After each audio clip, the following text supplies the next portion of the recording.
ikuti renungan singkat harapan tiada henti. Corak watak manusia dalam Alkitab, amanat Kristiani memacu perilaku rohani.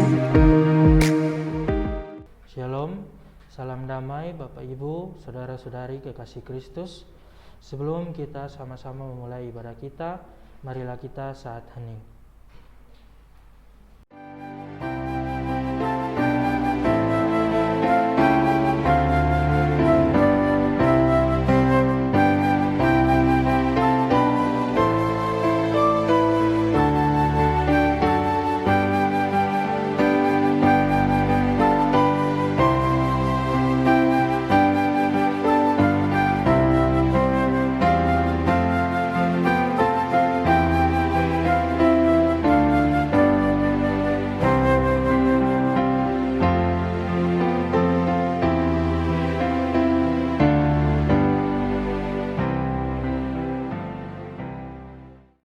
Saat hening selesai. Aku melayangkan mataku ke gunung-gunung, dari manakah akan datang pertolonganku? Pertolonganku ialah dari Tuhan yang menjadikan langit dan bumi. Kasih karunia dan damai sejahtera dari Allah Bapa kami dan Tuhan Yesus ada pada kami. Amin. Sebelum kita sama-sama merenung dan mendengarkan firman Tuhan, saya mengajak kita menyanyikan lagu Kidung Keesahan 123, Kusiapkan Hatiku Tuhan.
Bacaan kita pada hari ini terambil dalam Yesaya 7 ayat 1-7.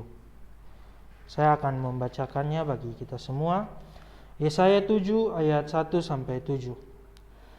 Dalam zaman Ahaz bin Yotam bin Uzia, Raja Yehuda, maka Rezin, Raja Aram, dengan Pekah bin Remalia, Raja Israel, maju ke Yerusalem untuk berpegang melawan kota itu. Namun mereka tidak dapat mengalahkannya. Lalu diberitahukanlah kepada keluarga Daud, Aram telah berkemah di wilayah Efraim, maka hati Ahaz dan hati rakyatnya gemetar ketakutan seperti pohon-pohon hutan bergoyang di tiup angin. Berfirmanlah Tuhan kepada Yesaya, Baiklah, engkau keluar menemui Ahaz, engkau dan Syar-Yasyub anakmu laki-laki, ke ujung saluran kolam atas, ke jalan raya pada padang tukang penatu. Dan katakanlah kepadanya, teguhkanlah hatimu dan tinggalkanlah tenang, janganlah takut dan janganlah hatimu kecut, karena berdua puntung kayu api yang berasap ini, yaitu kepanasan amarah Rezin dengan Aram dan anak Remalia. Oleh karena Aram dan Efraim dengan anak Remalia telah merancang yang jahat atasmu dengan berkata, marilah kita maju menyerang Yehuda dan menakut-nakutinya serta merebutnya, kemudian mengangkat anak Tabeel sebagai raja di tengah-tengahnya. Maka beginilah firman Tuhan Allah, tidak akan sampai hal itu dan tidak akan terjadi. Demikian bacaan kita pada hari ini. Berbahagialah setiap kita yang tidak saja mendengar tetapi mampu untuk melakukan dalam kehidupan kita sehari-hari. Haleluya. Nama Syar-Yasyub berarti sisa yang akan kembali. Dengan memberikan nama ini kepada anaknya yang sulung, Yesaya juga melambangkan karya hidupnya. Tugasnya ialah menyalakan api iman dalam hati orang-orang pada masa kekelaman. Dengan demikian, berbagai maksud Tuhan yang pelaksanaannya terancam dan akan terwujud dalam sekelompok kecil orang percaya yang tersisa. Yesaya ternyata nabi tulen, karena sesudah masa pembuangan yang tak terelakkan itu, sisa yang kecil benar-benar kembali dari Babel. Demikian pula sesudah masa sunyi yang panjang di akhir perjanjian lama, yang menyambut kelahiran bayi Kristus ialah sisa yang kecil, tetapi vital. Dan sesudah ia ditolak dan disalibkan, yang menjadi inti gereja ialah sisa orang-orang Yahudi yang percaya. Saat ini agaknya kita sudah mendekati akhir zaman gereja. Kasih dalam hati banyak orang Kristen sudah menjadi dingin, dan kita sangat memerlukan suatu sisa orang-orang percaya yang dinamis. Nama Syar-Yasyub sekali lagi harus menjadi tantangan bagi iman kita. Amin. Saat hening.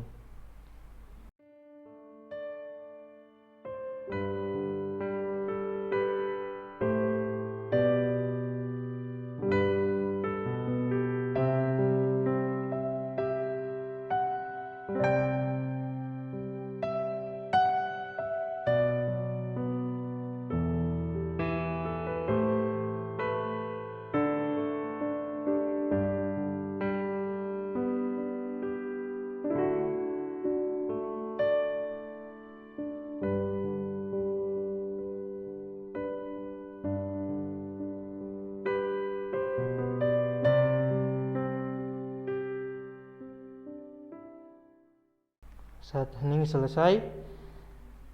Baik, selanjutnya saya akan berdoa, doa syukur, syafaat, dan diakhiri dengan doa Bapa kami. Mari kita berdoa. Bapa yang baik, terima kasih ya Bapa karena atas penyertaan-Mu sehingga kami masih boleh untuk hidup hingga saat ini. Kami masih merasakan nafas kehidupan yang Engkau selalu berikan bagi kami.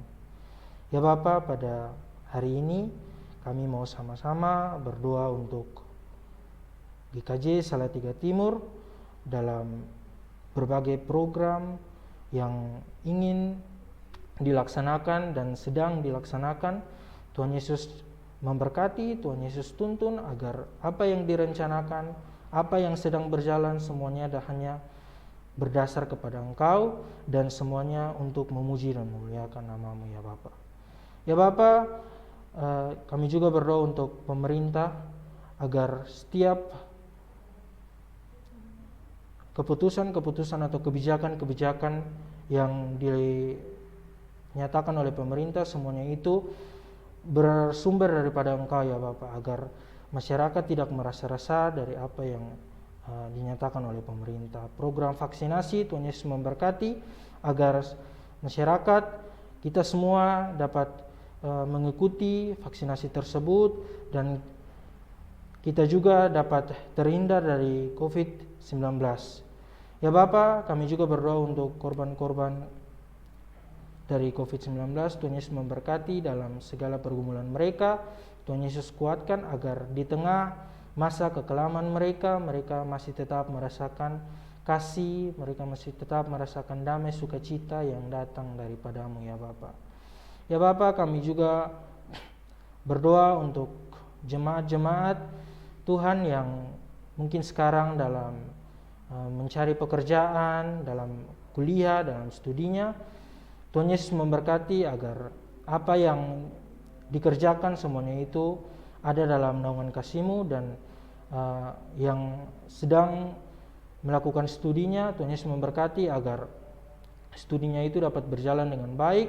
Berikan rasa semangat agar ia tidak malas dalam melakukan studinya ya Bapa.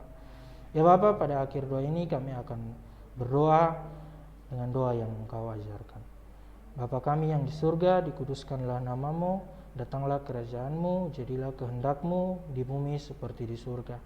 Berikanlah kami pada hari ini makanan kami yang secukupnya, dan ampunilah kami akan kesalahan kami, seperti kami juga telah mengampuni orang yang bersalah kepada kami.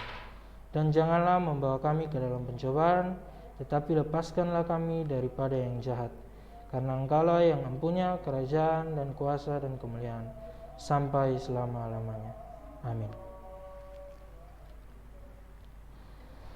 Tuhan memberkati kami dan melindungi kami. Tuhan menyinari kami dengan wajah-Nya dan memberi kami kasih karunia. Tuhan menghadapkan wajah-Nya kepada kami dan memberi kami damai sejahtera hari ini sampai Tuhan Yesus datang. Amin.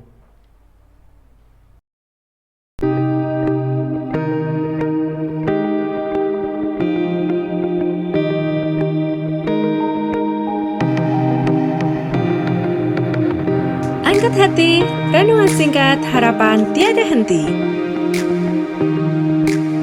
Corak watak manusia dalam Alkitab, amanat Kristiani memacu perilaku rohani.